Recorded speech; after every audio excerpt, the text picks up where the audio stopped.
नमस्कार, बहुत स्वागत है आपका। आप देख रहे हैं आज के मेहमान, और आज के मेहमान में मैं हूं आपके साथ राधिका चौधरी। अर्जुन लाल मीणा भी हमारे साथ रहेंगे, लेकिन इस कार्यक्रम में आज बात उदयपुर की होगी, राजस्थान का उदयपुर नगरी की, जिसे हाल ही में अगर कहें सबसे खूबसूरत नगरी के नाम से घोषित कर दिया गया है। इसके अलावा उदयपुर को झीलों की नगरी के नाम से जाना जाता है। वो उदयपुर जो बेहद खूबसूरत है, हर किसी का सपना होता है कि उदयपुर में जाकर शादी रचाई जाए। लेकिन उसी उदयपुर नगरी से आज सांसद हमारे साथ अर्जुन लाल मीणा रहेंगे और बात करेंगे कि उदयपुर के विकास को लेकर कोरोना काल में तमाम जगहों से खबरें निकल कर आई तो उदयपुर भी अछूता नहीं था। बहुत स्वागत है, अर्जुन लाल मीणा जी हमारे साथ जुड़ गए हैं। जी, सबसे पहला सवाल होगा अर्जुन जी आपसे। उदयपुर नगरी से आते हैं और सांसद साहब हैं। उदयपुर को खूबसूरत नगरी के नाम से भी घोषित कर दिया गया है, ये आपके लिए बहुत अच्छी बात है। लेकिन 80% अगर कहें वहां पर जातीय समीकरण को अगर मैं समझना चाहूं तो आदिवासी लोग आते हैं और उन्हीं का विकास करना है, उनका भला करना है, उनको आगे लेकर जाना है। आदिवासी समाज के लोग आज भी बिछड़े हुए हैं, लेकिन क्या लगता है आपको 80% जो वोटर्स हैं उन्हें कितना आपने तमाम व्यवस्थाएं हैं, कोरोना काल में है, सुविधाएं हैं, मुहैया करवाई है? जी मैम, मैं बताना चाहूंगा कि उदयपुर जिलों की नगरी है, महाराणा प्रताप की धरती है, सूर्य और सूर्य के नाम से जानी जाती है और टूरिज्म की दृष्टि से देश में नहीं दुनिया में भी उदयपुर का नाम है। और जब से आज आजादी के 75वां साल हम 2022 में मनाएंगे, ये इससे जो देश में जो इस लोकतंत्र में जो ज्यादातर सरकारें रही है, कांग्रेस पार्टी की सरकार ने इस देश में राज किया है। पर मैं कहना चाहूंगा कि इस आजादी के 75वां साल हम 2022 में मनाएंगे। हमारे भारतीय जनता पार्टी के प्रधानमंत्री रहे श्रीमान स्वर्गीय श्री अटल बिहारी वाजपेयी जी, उन्होंने 6 साल तक इस देश में राज किया और अभी 7 साल तक माननीय नरेंद्र मोदी जी देश के प्रधानमंत्री हैं, वो इस देश में शासन कर रहे हैं। इससे पहले आदिवासियों का जो नाम से केवल वोट बटोरते रहे, केवल वोट बैंक को माना उन्होंने।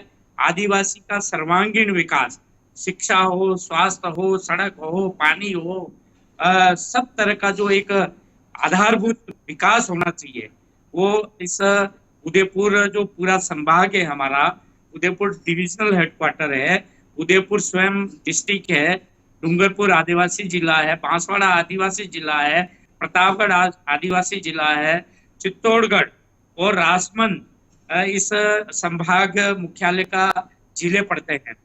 उसमें 78% लगभग ट्राइबल आदिवासी लोग निवास करते हैं। और मैं एक बड़े फक्र से कह सकता हूं कि 2014 से माननीय नरेंद्र मोदी जी इस देश के प्रधानमंत्री।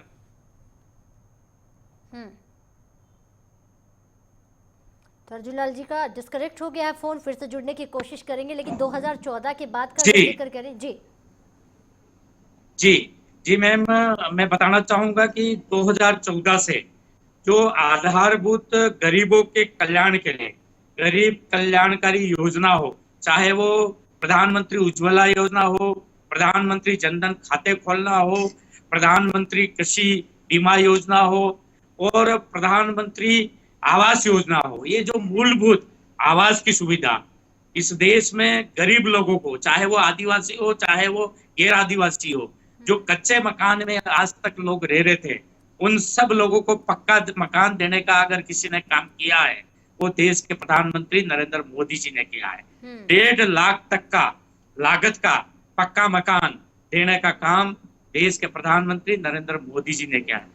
और मेरे अपने संसदीय क्षेत्र उदयपुर की बात करता हूँ, लगभग 22 लाख मेरे मतदाता हैं आज की तारीख में, और 30-33 लाख जनसंख्या है मेरे उदयपुर संसदीय क्षेत्र की। इस पूरे जिले में लगभग 4.5 लाख लोगों के पक्के मकान की स्वीकृति मिली और 1,80,000 लोगों के पक्के मकान बन चुके हैं।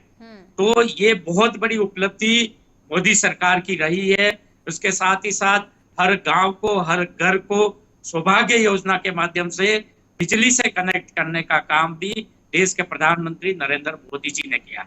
ऐसे अनेक आधारभूत जो सुविधा है वो हमारे देश के प्रधानमंत्री नरेंद्र मोदी जी ने इसमें काम कर रहे हैं।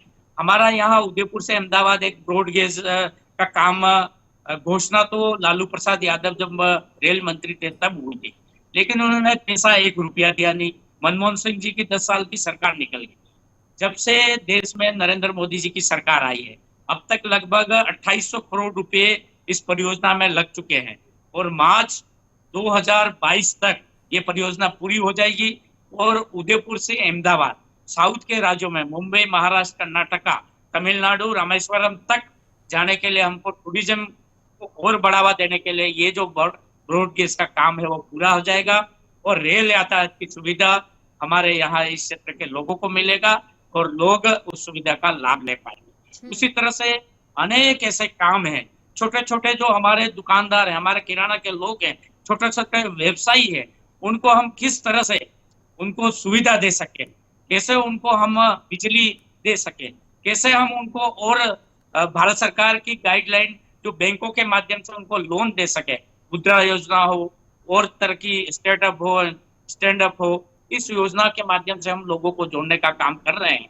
और मैं समझता हूँ 2024 में जब लोकसभा के चुनाव होंगे तो फिर से देश में नरेंद्र मोदी जी की सरकार होगी। अभी हम 303 हैं, हम सोचते हैं कि आने वाले समय में जो चुनाव होगा तो हम 500 क्रॉस करके जाएंगे। और इस देश में कांग्रेस नाम का जो पार्टी है, क्योंकि उस पार्टी ने जो लोगों को केवल गुमराह किया, भ्रष्टाचार किया और लोगों को केवल सपने दिखाए। हम सपने दिखाते हैं तो करके वापस उनको दिखाते हैं लेकिन कि हमने ये काम आपका करके काम दिया नहीं है, लेकिन ये जनता का काम है। जनता पर छोड़ दीजिए कि आने वाले समय में जनता जनता जी जी जनता हमको देगी। हम 2 बार चुन के आए हैं जी। आप 2 बार तो चुन निश्चित कर रूप आए से हैं मोदी जी के नाम से। अच्छा जी, तो जितना वादे आप कर रहे हैं, जितनी बड़ी बातें आप कह रहे हैं, जब कांग्रेस के लीडर्स बैठते हैं तो वो भी कहते हैं कि भारतीय जनता पार्टी सपने ना देखे। अगली बार जो है राजनीति के तौर पर देखा जाए तो राजस्थान में ये चेन टूटेगी और एक बार कांग्रेस फिर से आएगी। आप कह रहे हैं कि वो चेन तोड़ेंगे और हम ही फिर से आएंगे। अब ये समझाना और समझना हम दोनों का काम नहीं है। हम सिर्फ ये कहेंगे कि आप बेहतर काम करिए, हमारा काम होगा उस काम को जनता तक पहुंचाना, सवाल पूछना, और जो आप नहीं कर रहे हैं उसे करने के लिए हम जरूर आपसे कहेंगे। लेकिन आने वाले समय में ये जनता पर छोड़ दिया जाता है और खासकर विकास का यहाँ पर जिक्र कर रहे हैं, चाहे वो या क्राइम का रेशियो राजस्थान में लगातार बढ़ रहा है। राजस्थान में किसानों की समस्या लगातार हम देखी है, बेरोजगारी का आपने जिक्र किया, केवल उदयपुर का यहाँ पर जिक्र करें, लेकिन उसके अलावा हम पूरे राजस्थान की बात करें तो बेरोजगारी आज चरम पर है।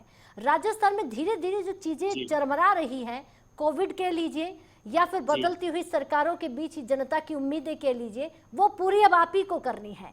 आप सबको मिलकर करनी है, ना कि एक दूसरे पर आरोप लगाना है। जाते जाते एक सवाल कहेंगे कि जनता से आप क्या कहेंगे, क्योंकि तीसरी लहर जो है वो कहीं ना कहीं कई वैज्ञानिक इसकी पुष्टि कर चुके हैं, कई तमाम ऐसे लोग कह चुके हैं कि तीसरी लहर आएगी तो नुकसान होगा, बच्चों पर काफी असर दिखेगा। जी जी, मैं इस पे तीसरी लहर के बारे में यही अपील करना चाहूंगा कि सभी जो हमारे देश के नागरिक हैं वो कोविड गाइडलाइन की पूरी तरह से पालना करें। वो जहाँ भीड़ भाड़ वाले इलाके में आवश्यक हो तभी जाए, और जाए तो मास्क का प्रयोग हमेशा करते रहें और हैंड सैनिटाइज करते रहें, समय समय पे हाथ धोते रहें साबुन से, और आवश्यकता से ज्यादा लोग, शादी ब्याह हो, कोई फंक्शन हो, वो ज्यादा लोग इकट्ठे नहीं हुए। और यही कहूंगा कि उसके लिए पूरी तैयारी देश के प्रधानमंत्री जी ने, देश की सरकार ने और राज्य सरकारों ने भी। ये इसमें हमारे प्रदेश में राज्य सरकार कांग्रेस की है, उनसे उनका भी काम कर रहे हैं अभी वो, और मैं उनसे यही कहूंगा कि अच्छा करें और जिस तरह से अभी कर रहे हैं उसको और अच्छा करने की जरूरत है, ताकि तीसरी लहर न हमारे प्रदेश में आवे और न हमारे देश में आवे, और हम सब लोग सुरक्षित रहे, घर पे रहे और सुरक्षित रहे। यही बात, यही अपील मैं जनता से कह रहा था। चलिए अर्जुन लाल मीणा जी, जाते जाते ही सही आपने कहा कि प्रदेश में जो सरकार है वो काम कर रही है, लेकिन और काम करने की जरूरत है और बेहतर करने की जरूरत है। कम से कम आपने ये नहीं कहा कि वो काम ही नहीं कर रहे हैं, सिर्फ हम ही कर रहे हैं। बहुत बहुत धन्यवाद। तमाम बातें उदयपुर की जनता के लिए कहने के लिए, तमाम बातें राजस्थान को लेकर, कहीं ना कहीं राजस्थान के विकास को लेकर आपने कही है। बात आज उदयपुर नगरी की कर रहे थे, जिसमें तमाम चीजें जो है आने वाले समय में कोरोना की तीसरी लहर को लेकर कहें या फिर आदिवासी जनजाति, तमाम उन जातियों का कहें तो उनके विकास को लेकर कई ऐसी चीजें हैं, कई मुद्दे हैं जिन पर काम करने की जरूरत है। तो आज के मेहमान में फिलहाल इतना ही। देश और दुनिया की तमाम खबरों के लिए आप बने रहे हमारे साथ।